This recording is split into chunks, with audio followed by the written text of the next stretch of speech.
back to Arc Maine, using hand tools to create a pair of wooden chopsticks. That's what you can do at a workshop this Thursday evening held at the Maine Jewish Museum in Portland. And joining us this morning is the Executive Director of Rewild Maine and instructor of the workshop, Zack Rouda, as well as the Executive Director of the Jewish Museum, Larouchelle. Good morning, guys. Thank you guys so much for joining us. Good morning. Thank you for having us. This is an amazing, seems so interesting too. So we'll get into the event in just a second here, but Zack, Rewild Maine is a nonprofit organization. How did you get involved and what is Rewild Maine all about?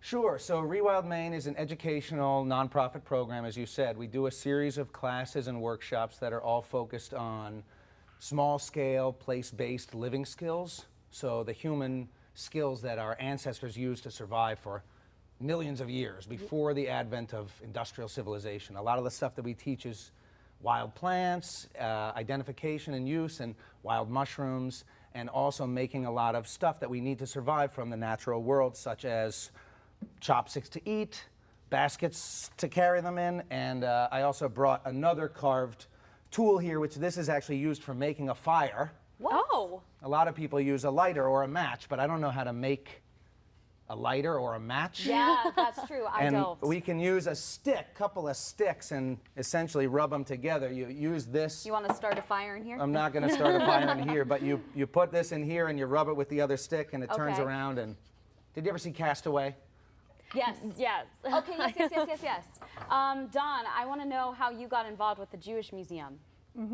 So I came on board the Jewish Museum in 2022. I have a what I alternatively call a very diverse resume and a very odd career trajectory. I went from the law to a restaurant and catering business to teaching.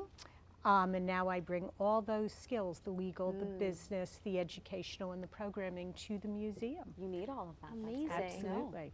All right, Zack, let's talk the basics of using hand tools and organic art. So how does this inspire you to enhance ecological resilience across the state?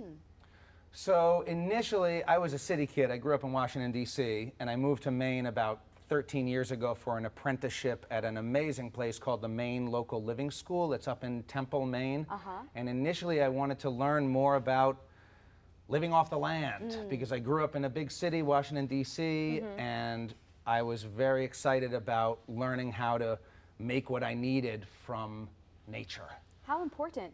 That's what I thought. I mean, there's a lot that I could talk about. You know, there's a lot of concerns about climate change and environmental degradation and exploitation and trying to find a way to be a human without destroying everything.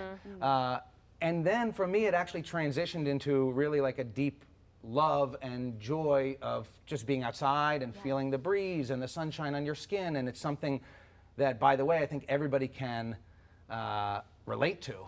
And it's something that can bring us together. And so the class that we're doing at the Jewish Museum is carving chopsticks. I do wooden chopsticks as a beginner program just because the chopsticks are an easy carving project for a beginner who's Right, there's a carving teacher who says you can't hide in straight. So the goal is just, you know, I have a couple things in here, like this is a, let's see, here's a pair of chopsticks that I brought. So this is similar to what we'll be making in the class, just a couple of sticks, and I put like a little embellishment on the end of them. This is a butter spreader. Can I hold those? Please, please, please. And you made all of these too. So everything on the table I made except for this knife. This basket you made. These are But I did nice. make the sheath. Hold up. Nice. And the knife is made by a guy named Lucian Avery. This is amazing. That workshop was from 5 to 7 p.m. too. These a little feel bit great. later this week. Thank you. So the workshop... This is impressive. You smoothed it down. It looks great. You Thank think you. I can do this? You could. I try to teach chopsticks for beginners. It's a 2-hour class, so any beginner who wants to learn how to carve with a carving knife and make a wooden tool could make a chopstick in 2 hours, chopsticks.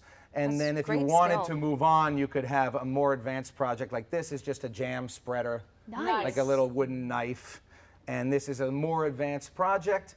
But even though I was doing the chopstick carving just because it's a beginner project and it's a good way to learn how to use a knife, there's also a wonderful element of cultural exchange, which maybe Dawn could talk about because it's at the Jewish Museum. So, And everybody knows Jews love Chinese food. so Don, you did spend your years traveling, living in Japan, China, Taiwan. Well, what did you learn there, bringing it back here? So way back when in the Stone Age, I was an East Asian Studies major in college, and I had the good fortune between college and law school of getting what was called a Rotary Japan Scholarship. So I spent 2 years in Japan studying Japanese literature, specifically the works of an author named Higuchi Ichio. Made many, many friends, traveled throughout China and Taiwan, and have just a strong affinity for all these countries. What is the history here, Don, of some of these chopsticks? So chopsticks go back, as we're going to discuss in our workshop, at least 5,000 years. Awesome. Started in China, and by about 500 AD, they were also used in other parts of Asia, including Japan, Korea, and Vietnam. As Zach was saying, chopsticks started out really as a cooking tool. The first chopstick was a stick that was used to roast things. And then gradually people began to realize in Asia, if you chop up food smaller, it cooks quicker, it uses less fuel. Oh, okay, interesting. And chopsticks were a really ideal tool to eat them. And there's also a bit of a Confucian philosophy that abhors violence, so a really great philosophy to think about in these crazy times. And therefore that using chopsticks rather than a knife was a more compassionate way of eating. Amazing, and you guys will have more information too at the event Absolutely. later this week. Can you talk a little bit, or very quickly, where it is, what time it's at, how can someone at home sign up for it? Sure, so the chopstick carving class is going to be at the Maine Jewish Museum, which is in the same building as the Etz Chaim Synagogue, and it's on Thursday, so today is Tuesday, it's Wednesday, Thursday at 5 p.m. And people can sign up at the Maine Jewish Museum website. And you can also go to rewildmaine.org. We have a list of all of our upcoming programs, and if you click on the chopstick class, it'll just redirect you to the Jewish Museum website. Amazing, that was my next question. You're one step ahead of me. Great, thank you guys so much for coming on. Hopefully a lot of people will sign up. This is such an amazing tool to teach, and you probably have a lot of fun doing it too. Classes people can benefit from, really getting people Absolutely. to expound on their skills. And as Zach was talking about, this wonderful cultural element here at the Maine Jewish Museum, part of our mission involves building on our Maine Jewish immigrant roots to build bridges of appreciation and understanding with people of all backgrounds, and we hope that together we will do just that with this workshop. Zach, Amazing. Dawn, thank you so much for coming on. Thank you. Thank you for having us. Of course.